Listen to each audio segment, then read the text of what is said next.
بتاؤں دنیا کا سب سے بڑا صادق جس کو کفار و مشرکین بھی صادق کہتے تھے وہ میرے رسول کی ذات ہے۔ مکہ کے کفار کیا کہتے تھے رسول اللہ کو؟ امین اور صادق ہی کہتے تھے۔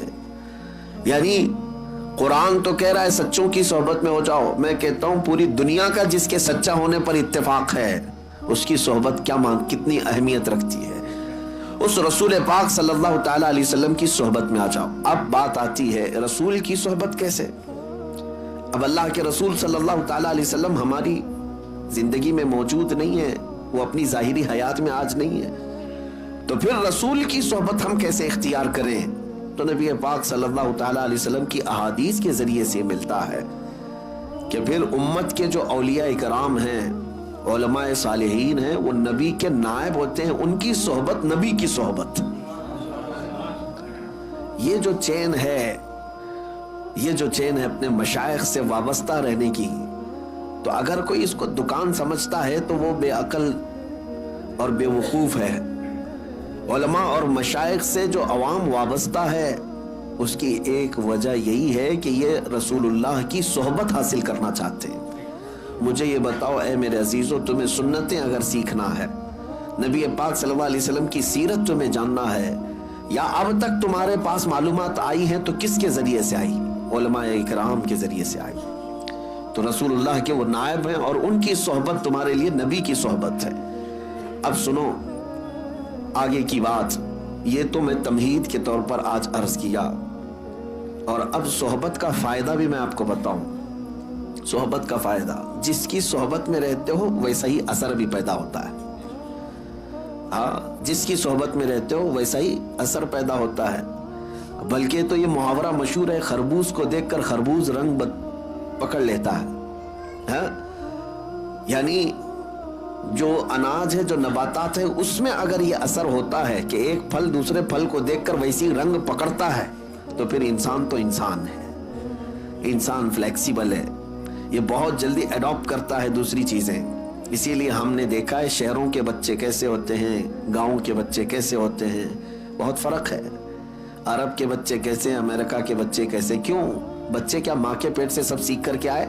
نہیں، یہ سارا ان کے اوپر صحبتوں کا اثر ہے۔ یہ جس سائے میں رہتے ہیں بچے وہی اڈاپٹ کرتے ہیں۔ اب ان بچوں کی بولی جیسے ہی زبان کھلتی ہے کون سی باتیں کرتے ہیں؟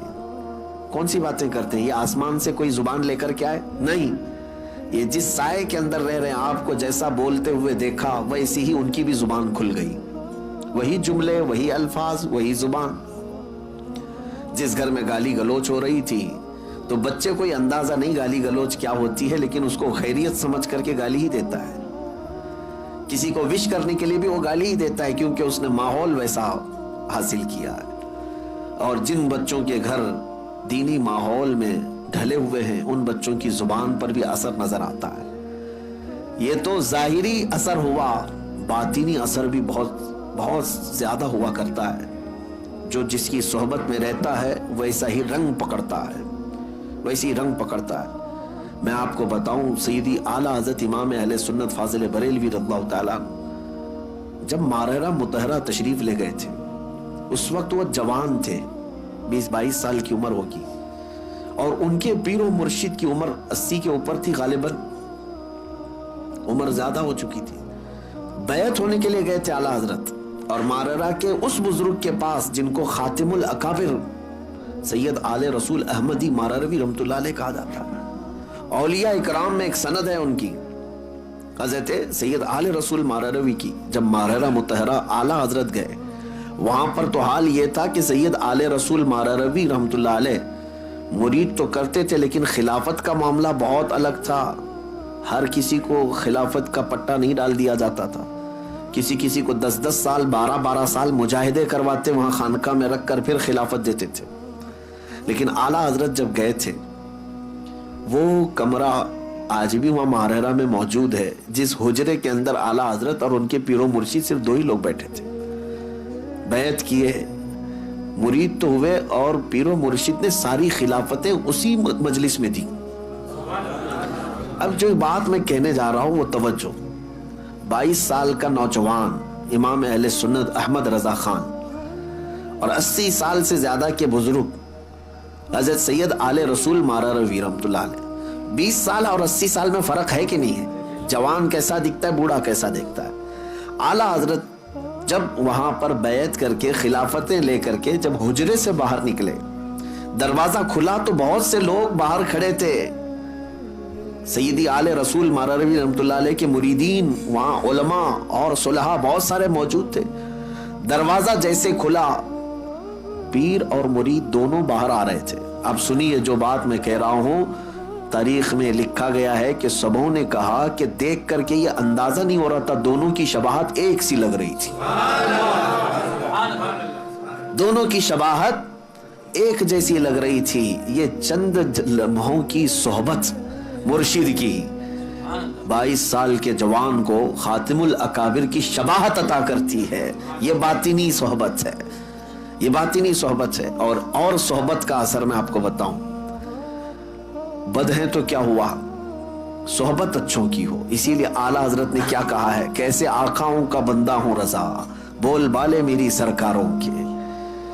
میرے عزیزوں، سلطان الاولیاء غوث العظم دستگیر رضی اللہ تعالیٰ عنہ کا ماہ مبارکہ چل رہا ہے۔ 2 باتیں عرض کروں گا میں آج آپ کے درمیان، صرف اور صرف برکت حاصل کرنے کے لیے آیا ہوں، کافی دن ہو گئے تھے۔ 2 چیزیں مشہور ہیں غوث پاک کی زندگی کے واقعات میں، بہت سارے ہیں، کرامات بہت سارے ہیں، اس میں سے 2 میں آپ کے سامنے رکھتا ہوں۔ ایک بار اپنی خانقاہ میں سلطان الاولیاء سیدنا عبد القادر جیلانی رضی اللہ تعالیٰ عنہ آرام فرما رہے ہیں اور محو خواب ہیں، اور آپ کو سوتے ہوئے دیکھ کر کے ایک چور اندر داخل ہوا۔ مشہور ہے، اس چیز کو آپ نے سنا ہے۔ وہ چور آپ کا جبہ چرانے آیا تھا۔ سنا ہے کہ غوث پاک کا جبہ بڑا قیمتی ہوتا تھا، ایک بار چوری کر لے تو پھر پوری زندگی اس کی چل پڑے، کافی قیمتی ہوتا تھا۔ تو چور اندر داخل ہوا، ابھی وہ جبہ ہاتھ میں اٹھایا ہی تھا کہ دروازے پر دستک ہو گئی۔ تو غوث پاک رضی اللہ تعالیٰ عنہ نے آنکھیں کھولے بغیر کہا آ جائیے اندر۔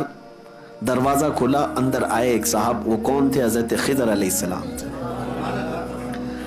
حضرت خضر علیہ السلام آئے اور کہا سیدی، کس سے؟ حضرت شیخ عبد القادر جیلانی رضی اللہ تعالیٰ عنہ سے کہا بصرہ کے یا کسی شہر کے قطب کا انتقال ہو گیا، وہاں پر قطب اب کون ہوگا؟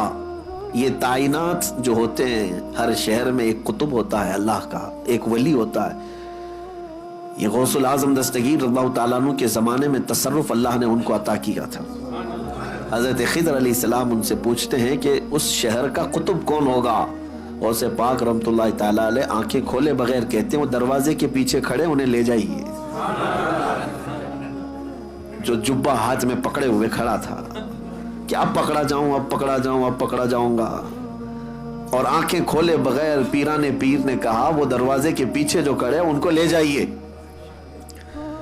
حضرت خضر علیہ السلام نے دروازہ کھینچا تو دیکھا ایک سادہ سا آدمی ہے، جبہ ہاتھ میں اٹھایا ہوا ہے اور تھر تھر کانپ رہا ہے۔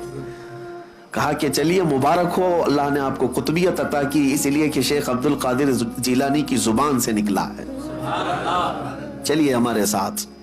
اب وہ شخص حیرت میں تھا کہ میرے ساتھ کہیں کوئی مذاق نہ ہو رہا، اور وہ دوڑتے ہوئے پھر غوث پاک کے قدموں میں آیا، کہا روتے ہوئے مجھے معاف کریں، مجھے معاف کریں، کیا یہ میرے ساتھ کوئی مذاق تو نہیں؟ غوث پاک رضی اللہ تعالیٰ عنہ نے فرمایا شیخ عبد القادر جیلانی کو اللہ نے یہ طاقت عطا کی ہے کہ وہ جو زبان سے نکالے اللہ اس کو پورا کر کے رہتا ہے۔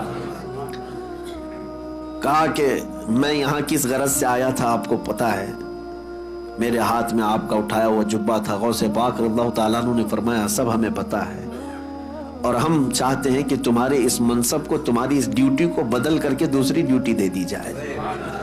اب یہ واقعہ تو ہم نے سنا، کئی مرتبہ سنا، لیکن ایک بزرگ سے میں نے سنا، اور انہوں نے یہ بیان فرمایا اور کہا کہ بیٹا آپ جانتے ہو چوری کرنے والے کو تو سزا دی جاتی ہے، اسلام سزا دیتا ہے، اور یہاں وہ جبہ ہاتھ میں لے کر چرایا ہوا آدمی رنگے ہاتھوں پکڑا گیا، سزا دیتے ہاتھ کاٹتے ہیں۔